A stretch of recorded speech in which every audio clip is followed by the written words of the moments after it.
we are speaking about is, of course, the words white nationalism and white supremacy.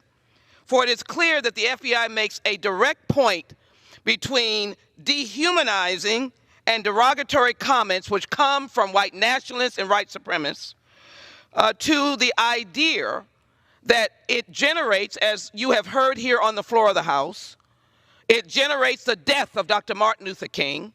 It generates Charlottesville. It generates Charleston, South Carolina. It generates hateful acts that result in death. This is the kind of intolerance or the tolerating this that we cannot suffer, and the intolerance that we cannot suffer. Because the idea of white nationalism as superior to others and white supremacy indicates that somebody else might die. This resolution is an important resolution to affirm this Congress and this nation that we believe that we all are created equal, and as Dr. King said, that we shall overcome, and someday we shall overcome. I yield back. All right, guys, so I stumbled across an absolutely ridiculous bill that is going viral in conservative spaces that I want to talk about, because it is yet again another attempt by the Democrat Party to squash free speech, okay, to erode the First Amendment and any criticisms of so-called people of color or minorities or people that claim to have some type of victimhood status. It's really sad. It really is that we live in a time in which you have bills like this that are being proposed by congresswomen like Shelia Jackson Lee. This might be one of the wokest bills I've ever read in my life. It is called the Leading Against White Supremacy Act of 2023. And it sounds to me like the point of this bill is to try to prevent white people from criticizing anybody that is non-white and to potentially make that a federal hate crime, okay? A federal hate crime conspiracy, a conspiracy to commit an act of white supremacy, right? That's what it sounds like to me. But I'm gonna let you guys determine whether or not you think that this is the goal of that bill. Like, what exactly is the point of this bill and what is it trying to do? It seems to be so broad that it can be interpreted in the most cynical way possible. It's very short, and I'm gonna read it here because, again, it sounds like they're trying to make white people criticizing non-white people a federal hate crime. That's what it sounds like. It is HR 61. Let's read it here. To prevent and prosecute white supremacy-inspired hate crime and conspiracy to commit white supremacy-inspired hate crime, and to amend Title 18 U.S. Code to expand the scope of hate crimes. Now, what is a hate crime? Who knows, right? The definition seems to change based off the color of the person that did the crime, okay? If they're white and they commit a crime against a so-called person of color or, a LGBTQ individual, it seems as if that's automatically classified as a hate crime or assumed to possibly be a hate crime. But if it's a so-called person of color or LGBTQ individual and they commit the crime against another so-called person of color or LGBTQ individual or white person, is not assumed to be a hate crime, right? That assumption comes last unless there is some very, very, very, very, very solid and undisputable evidence that it was, in fact, inspired by hate. So who knows, right? I'm just saying, it already seems like white people are up against the 8 ball when it comes to committing crimes against non-whites, because it's automatically assumed to come from a place of hate. And that's just not the way it is for other, people. Okay, so let's read here. The act may be cited as the Leading Against White Supremacy Act of 2023. White supremacy-inspired hate crime. In general, a person engages in a white supremacy-inspired hate crime when white supremacy ideology has motivated the planning, development, preparation, and penetration of actions that constituted a crime or were taken in furtherance of activity that, if effectuated, would have constituted a crime. So, again, what is white supremacy ideology? Well, according to Democrats, is anything that they disagree with, right? Anything that they disagree with is a form of white supremacy. Okay, like, for example, nominating a black GOP representative to be Speaker of the House apparently is a form of white supremacy to the Democrats. Again, this is so broad, right? And it is undefined what white supremacy ideology is. They could literally apply this to anything, okay? They can apply this to literally anything.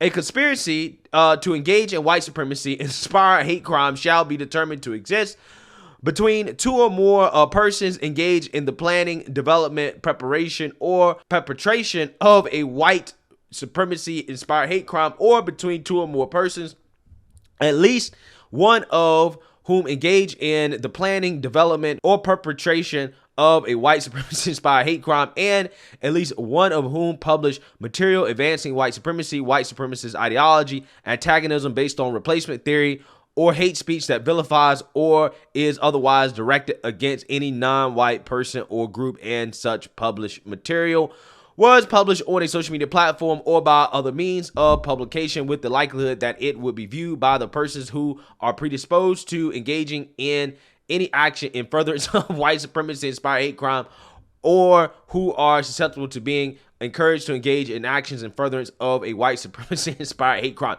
Yeah. So basically what it sounds like to me is that what they're defining as white supremacist ideology, for example, is antagonism based on replacement theory. Well, what do the Democrats define as replacement theory? Basically, being strong on the border, right? Saying that we should have strong borders and we should not be letting a ton of immigrants, illegals, who we don't know who they are, we don't know where they come from, we don't know anything about them, we shouldn't let them in the country. That to them is replacement theory, right? When Republicans say it. When Democrats say it, though, it's just demographic change, right? When Republicans say it, though, oh, it's replacement theory. Again, you guys see how this works? And then it says, or hate speech, again, whatever that is, who knows, that vilifies or otherwise is directed against any non-white person or group, and such material was published on social media, yada, yada, yada. Yeah, so what does that sound like? That to me sounds like criticism, right? Because Democrats define hate speech as literally any type of criticism of non-whites by white people. Again, it to me is crazy. And what's funny is that you can assume that the people writing this bill or behind this bill, again, Shelia Jackson, assumes that there's no such thing as a hate crime can get committed against whites, right? Figuring how she didn't bother to write any type of clause in here that would basically, say that, hey, there's a hate crime committed against white people when non-white people antagonize or vilify white people, right? Again, it's just funny how that works. They assume that it's impossible for people to commit hate crimes against whites, but any type of criticism from white people of non-white people is potentially a hate crime, right? Or it comes from a place of hate. It is hate speech. And this is what she's trying to criminalize, right? She's trying to make this a federal crime. Again, this is crazy, right? This is absolutely crazy. This is ridiculous. This is the type of legislation that's being pushed in Congress, endorsed by the Democrat Party, right?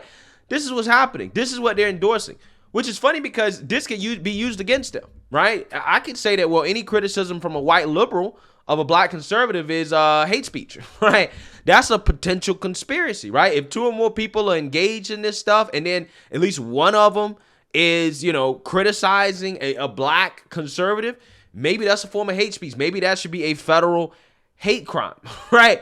I'm just saying, this can work both ways. Now, one article that I was reading about this is that they said that Kevin McCarthy should actually put this up on the floor for a vote, right? To see which Democrats are going to vote on a ridiculous bill like this, okay? Which is funny, which is basically the same thing he did with the abortion bill, okay? The bill where basically they added more penalties for healthcare providers that do not attempt to save the life of babies born after a botched abortion. All Democrats came out and voted against it, which basically implies the Democrat Party is for killing babies after they're born, right? They're straight up the party of murdering babies, right? They're totally for it. I guess this could be one of those bills that he could put on the floor and to see if Democrats will vote on this ridiculous bill to basically try to criminalize free speech, right? Free speech by a white person to criticize anybody that's non-white, because that's what it sounds like to me, unless I'm reading it wrong, right? If I'm reading it wrong, somebody tell me in the comment section. But I think that this could be broadly interpreted as a bill that could potentially make any criticism from a white person of a non-white person a federal hate crime, right? Again, it's absolutely crazy. It's absolutely ridiculous. I don't think that he should bring it to the floor for a vote because I wouldn't want to risk it actually getting passed, right? Not that it would, because I would imagine a Republican majority Congress, it wouldn't get passed, but still, I don't even want to risk it. I don't even want to waste time on silly bills like this. But again, it is just funny to see some of the extremism and authoritarianism that does come out of the Democrat Party in regards to their crusade against free speech. So let me know what you guys think about this. Make sure you like, comment, and subscribe. Most importantly, share a Black conservative perspective. Peace.